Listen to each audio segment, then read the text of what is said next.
ఆంధ్రప్రదేశ్లో postal బ్యాలెట్ల ఓట్లతోనే YCP ఓటమి ఖాయమైందా? దీంతో తాడేపల్లి ప్యాలెస్లో అలజడి మొదలైందా అంటే అవుననే సమాధానం ఇస్తున్నారు కొంతమంది రాజకీయ విశ్లేషకులు. ఈ నేపథ్యంలో ఇక ఇదే అంశానికి సంబంధించి మనతో మాట్లాడేందుకు ప్రముఖ రాజకీయ విశ్లేషకులు, ప్రముఖ సీనియర్ జర్నలిస్ట్ సిఎస్ రావు గారు మనతో ఉన్నారు. సార్తో మాట్లాడదాం. Sir, hi sir. Hello. Postal బ్యాలెట్ల ఓట్లు ఎప్పుడూ పోలా ఉన్న విధంగా ఆంధ్రప్రదేశ్లో 95% ఈ రోజుతో పోస్టల్ బ్యాలెట్ ఓటింగ్ కూడా పూర్తయింది. ఏంటి సార్, ప్రభుత్వ ఉద్యోగుల తీవ్ర వ్యతిరేకత అనేది ఓట్ల రూపంలో వెల్లడైనటువంటి నేపథ్యంలో వైసీపీ ఓటం ఖాయం అనేటువంటి సంకేతాలు ఈ పోస్టల్ బ్యాలెట్ ఓట్ల ద్వారా బలంగా వినిపించాయని, అందువల్ల తాడేపల్లి ప్యాలెస్లో అలజడి మొదలైంది అంటూ ఒక వార్త ఇప్పుడు సోషల్ మీడియాలో చక్కర్లు కొడుతుంది. దీన్ని ఎలా విశ్లేషించుకోవచ్చు? సో ఒకటి ఏంటంటే, జగన్మోహన్ రెడ్డికి కౌంట్ డౌన్ స్టార్ట్ అయిందని చెప్పేసి ఆల్మోస్ట్ ఒక 1 month బ్యాకే సింటమ్స్ వచ్చాయి. ఎక్కడ సింటమ్స్ వచ్చాయంటే, ఆయన సిద్ధం సభలు పెట్టినప్పుడే వచ్చినాయి ఆ సింటమ్స్. ఎందుకు వచ్చినాయి అంటే, నేను హ్యాపీగా దిగిపోతాను, నేను ఏదైతే అనుకున్నానో ఒకసారి సీఎం కావాలనుకున్నాను, నేను సీఎం అయ్యాను, నేను చేయగలిగింది చేశాను, నాకైతే సాటిస్ఫాక్షన్గా ఉంది, ఇంకా నేను దిగిపోయినా కానీ నాకు హ్యాపీగా దిగిపోతాను అన్నారు. ఆ రోజు నుంచే అతనికి కౌంట్ డౌన్ స్టార్ట్ అయింది. కౌంట్ డౌన్ స్టార్ట్ అయ్యి తర్వాత మనం చూసాం అప్పుడప్పుడు స్లిప్ కావటం. లాస్ట్కి మొన్న అసలు ఎలక్షనే చేయలేము, ఎలక్షన్ చేసే పరిస్థితి లేదు అని చెప్పి చెప్పడంతో ఆల్మోస్ట్ అతని ఓటమి అనేది కన్ఫర్మ్ అయిపోయింది అని చెప్పి మనం చెప్పొచ్చు. ఎందుకంటే తెలంగాణ అసెంబ్లీ ఎన్నికల సందర్భంగా కేసీఆర్ కూడా నన్ను ఓడిస్తే ఏమవుతుంది, నేను పోయి ఫామ్ హౌస్లో కూర్చొని రెస్ట్ తీసుకుంటాను, ప్రజలకే నష్టం అన్నట్టుగా మాట్లాడాడు ఆయన. సో సేమ్ అలాంటి అభిప్రాయం, అలాంటి సంకేతాలు వచ్చేలాగా జగన్మోహన్ రెడ్డి కూడా మాట్లాడారు. ఇంకోటి ఏంటంటే, మనం తెలంగాణ అసెంబ్లీ ఎన్నికల ముందు జరిగినటువంటి కొన్ని సంఘటనలు, ఆంధ్రప్రదేశ్ ఎన్నికల సందర్భంగా జరుగుతున్నటువంటి సంఘటనలను మనం కంపేర్ చేస్తే దాదాపుగా ఈక్వల్గా కనిపిస్తున్నాయి కొన్ని సందర్భాలు. ఇప్పుడు ధరణి పోర్టల్ మీద రకరకాల అలిగేషన్స్ అప్పుడు వచ్చాయి తెలంగాణలో. ఆ ధరణి పోర్టల్ రద్దు చేస్తామని చెప్పి కాంగ్రెస్ పార్టీ అనౌన్స్ చేసింది. దాని మీద పెద్ద చర్చ జరిగింది. ఇప్పుడు అక్కడ ఆంధ్రప్రదేశ్లో ల్యాండ్ టైటిలింగ్ సంబంధించినటువంటి చర్చ జరుగుతుంది.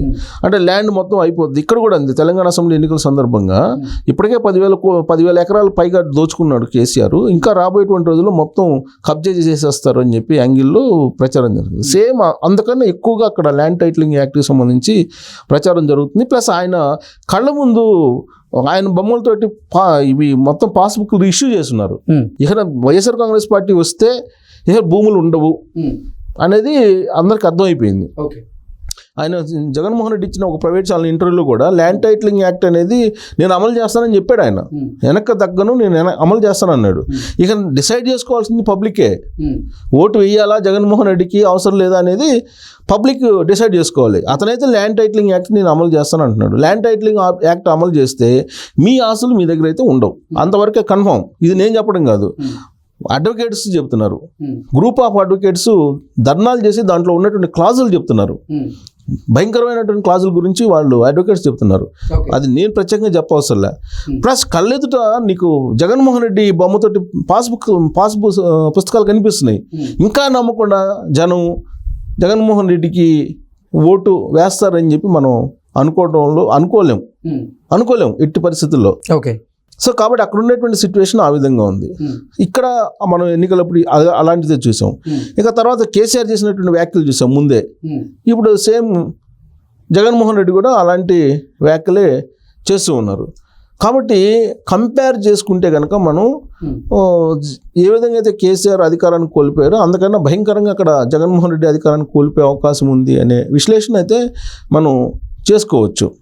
ఇక ఇప్పుడు ఉన్నటువంటి పరిస్థితుల్లో జగన్మోహన్ రెడ్డి ఆల్మోస్ట్ చివరి దశకు వచ్చేసింది. పోలింగ్ 13వ తారీఖు.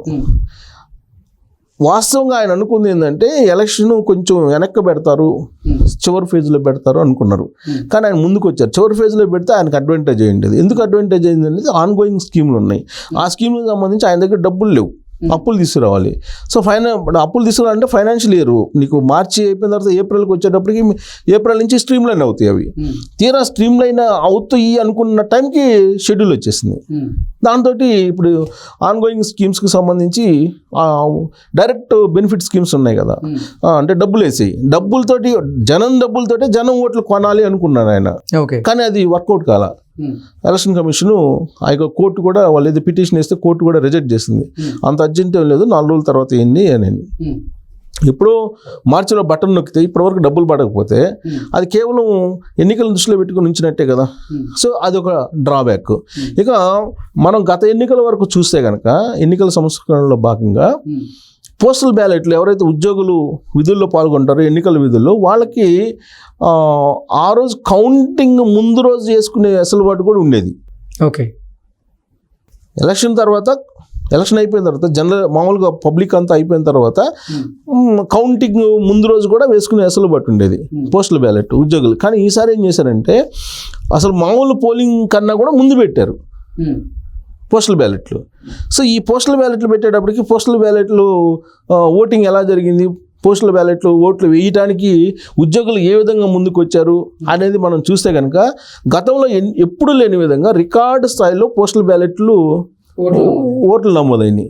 గతంలో 150,000 ఓట్లు నమోదైతే వాటిలో 59,000 ఓట్లు చెల్లకుండా పోయినాయి.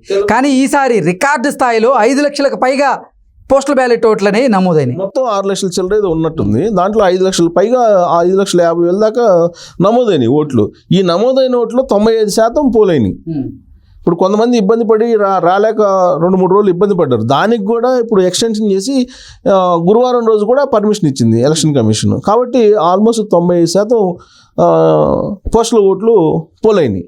కరెక్ట్గా ఇక్కడే Jaganmohan Reddy count down start అయిందని చెప్పి మనం చాలా లోతుగా పరిశీలించి ఆలోచించి కంక్లూడ్ రావచ్చు.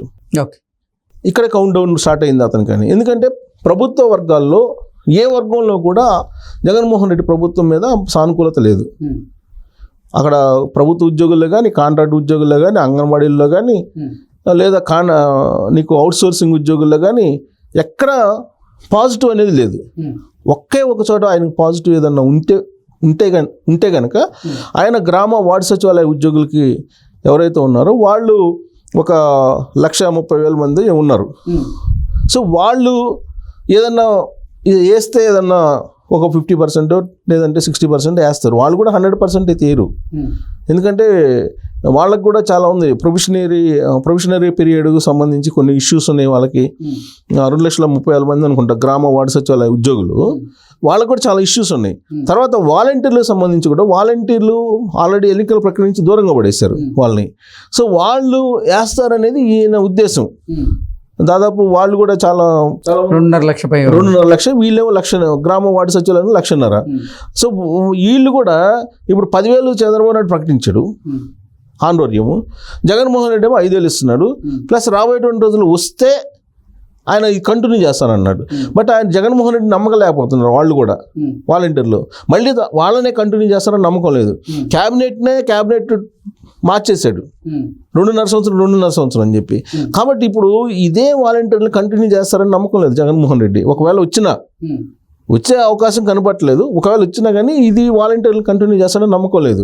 కారణం ఏంటంటే మిగతా వాళ్ళకి అవకాశం ఇవ్వాలి కదా, కొత్త వాళ్ళని ఎంపిక చేసే అవకాశం ఉంది. ఇదొకటి. చంద్రబాబు నాయుడు ఏం చెప్తున్నాడు, వీళ్ళే కంటిన్యూ చేస్తానంటున్నాడు. ఇప్పుడు కనుక ఎవరిని కంటిన్యూ చేస్తానంటున్నాడు చంద్రబాబు నాయుడు? ఎవరైతే వాలంటీర్లాగానే వ్యవహరించారో వాళ్ళని కంటిన్యూ చేస్తా, వైఎస్ఆర్ కాంగ్రెస్ పార్టీ కార్యకర్తల్లాగా వ్యవహరించే వాళ్ళని నేను కంటిన్యూ చేయనని చెప్పి చాలా క్లియర్గా చెప్పాడు. సో కాబట్టి ప్రభుత్వ ఉద్యోగులు అనేవాళ్ళు సుమారుగా 12 లక్షల మంది 13 లక్షల మంది ఉన్నారు. 12 ఇంటూ వాళ్ళ ఫ్యామిలీ మెంబర్స్ని తీసుకుంటే యావరేజ్న దాదాపుగా 12 ముగ్గురిని వేసుకో 36 లక్షలు. 36 లక్షలు ప్లస్ వీళ్ళు ఇన్ఫ్లుయెన్స్ చేసేవాళ్ళు ఉంటారు. అక్కడే 50 లక్షల ఓట్లు పోతాయి. సో కాబట్టి జగన్మోహన్ రెడ్డికి కౌంట్ డౌన్ స్టార్ట్ అయింది. పోస్టల్ ఓటింగ్ ప్రక్రియ, పోస్టల్ ఓటింగ్ జరిగినటువంటి తీరు, వీటన్నిటి మీద చూస్తే కనుక పోలింగ్కి ముందే జగన్మోహన్ రెడ్డి ఓటమి అనేది ఆల్మోస్ట్ కన్ఫర్మ్ అయిపోయిందని చెప్పి మనం విశ్లేషణ చేసుకునే అవకాశం ఉంది. దాని బలం చేకూరేలా ఆయన లండన్ టికెట్ బుక్ చేసుకోవటం, కోర్టుకి వేయటం, కోర్టు మళ్ళీ పర్మిషన్ ఇస్తుందా లేదా అని చూడాలి.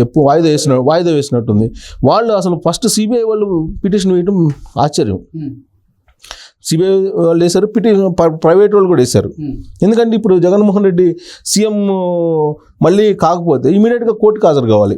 ఇప్పుడు ఆయన పోయి లండన్లో కూర్చున్నాడు, ఆయన తీసుకురావడం కష్టం. అప్పుడు తప్పు పట్టేది ఎవరిని, సిబిఐని తప్పు పడతారు. కాబట్టి సిబిఐ కోర్టు కూడా అంత ఈజీగా ఇచ్చేటువంటి అవకాశం లేదు. సో ఇలాంటి పరిస్థితుల్లో జగన్మోహన్ రెడ్డి ఓటమి కన్ఫర్మ్ అయిపోయింది అనేటువంటి సింటమ్స్ చాలా బలంగా కనిపిస్తున్నాయని చెప్పి మనం విశ్లేషణ చేసుకోవాలి.